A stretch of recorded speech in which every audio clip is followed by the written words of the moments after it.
আসসালামু আলাইকুম। আসার মিনি কিচেনে সকল বন্ধুদের স্বাগত জানিয়ে শুরু করছি। আজকে আমি নিয়ে এসেছি কোনো রকম চাল ডাল ভেজানো ঝামেলা ছাড়াই সরু চাকুলি রেসিপি। আর এইভাবে সরু চাকুলি পিঠাগুলো বানালে দীর্ঘক্ষণ অবধি খুব নরম থাকে, আর একদিন পেরিয়ে গেলেও কিন্তু পিঠাগুলো খুবই নরম থাকে। তো চলুন খুবই সহজ পদ্ধতিতে তৈরি করে দেখাবো আজকে সরু চাকুলি রেসিপিটা। আর যারা নতুন বন্ধু আমার ভিডিওটি দেখছেন, ভালো লাগলে অবশ্যই আমার চ্যানেলটি সাবস্ক্রাইব করে আমার পাশে থাকবেন। প্রথমে দেখুন, এখানে একটা জায়গার মধ্যে আমি ছোট কাপে 1 কাপ নিয়ে নিলাম পোলাওয়ের চাল, আর 1 কাপ নিয়েছি ভাতের সেদ্ধ চাল, যে চাল দিয়ে আমরা ভাত রান্না করি সেই চাল নিলাম। দিয়ে পানি দিয়ে আমি চালগুলো খুব ভালোভাবে হাত দিয়ে কচলে কচলে ধুয়ে নেব। চালের মধ্যে যে ময়লাটা আছে সেটা হাত দিয়ে কচলে খুব ভালোভাবে আমি বের করে নেব, আর পানি পাল্টে পাল্টে চালটা খুব ভালো করে ধুয়ে নেব। এখানে ভাতের চালটা দিলাম, এতে পিঠেটা খুব নরম হবে, আর পোলাওয়ের চালটা যেটা দিলাম সেটা দিলে পিঠেটা খুব ভালোভাবে উঠে আসবে। দেখুন চালটা আমি এভাবে কচলে পানি পাল্টে ধুয়ে নেব।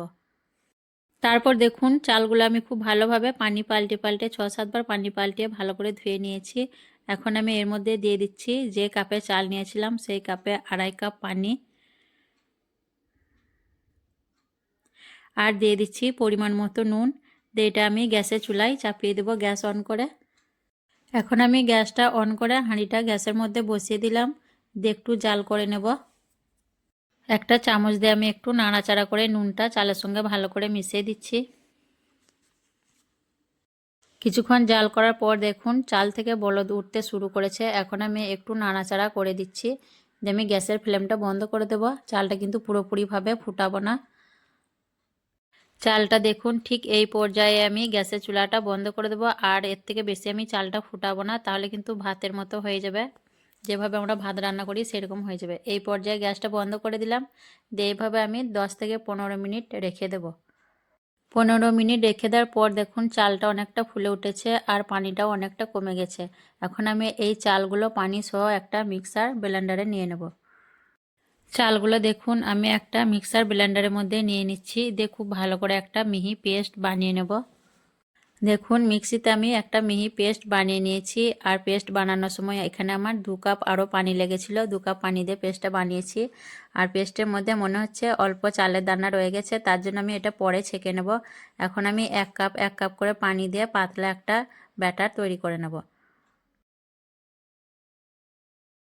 দেখুন আমি পাতলা একটা ব্যাটার তৈরি করে নিয়েছি। সরু চাকুলি পিঠা বানানোর জন্য যেমন আমরা পাতলা ব্যাটার তৈরি করি, ঠিক সেরকমই একটা পাতলা ব্যাটার আমি তৈরি করে নিয়েছি।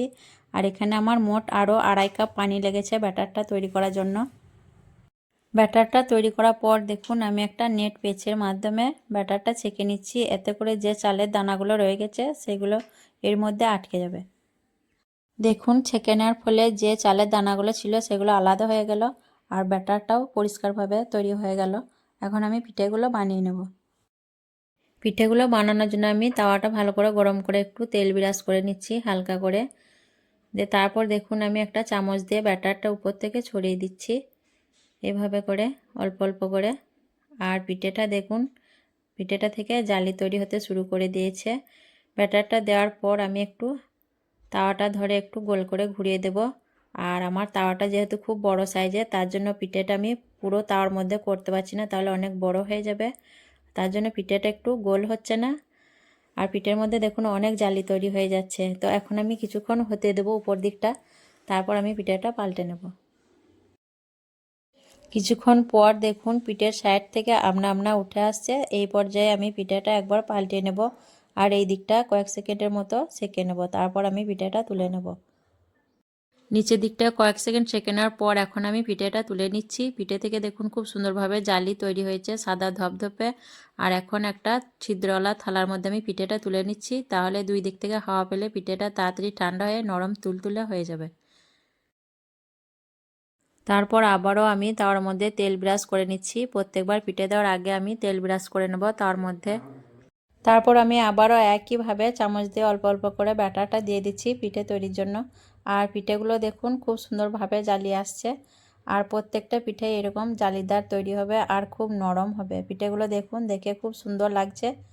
আর কতটা জালি হয়েছে দেখুন, অসংখ্য জালিযুক্ত হয়েছে। প্রত্যেকটা পিঠেই দেখুন খুব সুন্দরভাবে জালি তৈরি হয়েছে। আর একইভাবে আমি সব পিঠেগুলো তৈরি করে নেব। এইভাবে আপনারাও খুব সহজে তৈরি করে নিতে পারবেন। দেখুন অসংখ্য জালিযুক্ত সরু চাকুলি পিঠা খুব সহজেই তৈরি করে নিলাম। আর প্রত্যেকটা পিঠে দেখুন খুব নরম তুলতুলে আর অসংখ্য ছিদ্রযুক্ত হয়েছে। এই পিঠেগুলো কিন্তু দীর্ঘক্ষণ ধরে নরম থাকে আর খেতেও খুবই ভালো লাগে। আর পিঠেগুলো দেখুন আমি খেজুর গুড়ের সঙ্গে পরিবেশন করেছি। খেজুর গুড়ের সঙ্গে এই পিঠেগুলো খেতে কিন্তু অসাধারণ লাগে। আপনারা চাইলে মাংসের সঙ্গেও পরিবেশন করে নিতে পারেন। তো আজকের এই সরু চাকুলির পিঠা কেমন লেগেছে অবশ্যই কমেন্টে জানাবেন। ভালো লাগলে লাইক করবেন, শেয়ার করবেন আর আমার চ্যানেলটি সাবস্ক্রাইব করে আমার পাশে থাকবেন। আসবো আবারও অন্য কোনো রেসিপি নিয়ে। সকলে ভালো থাকবেন, সুস্থ থাকবেন। আল্লাহ হাফেজ।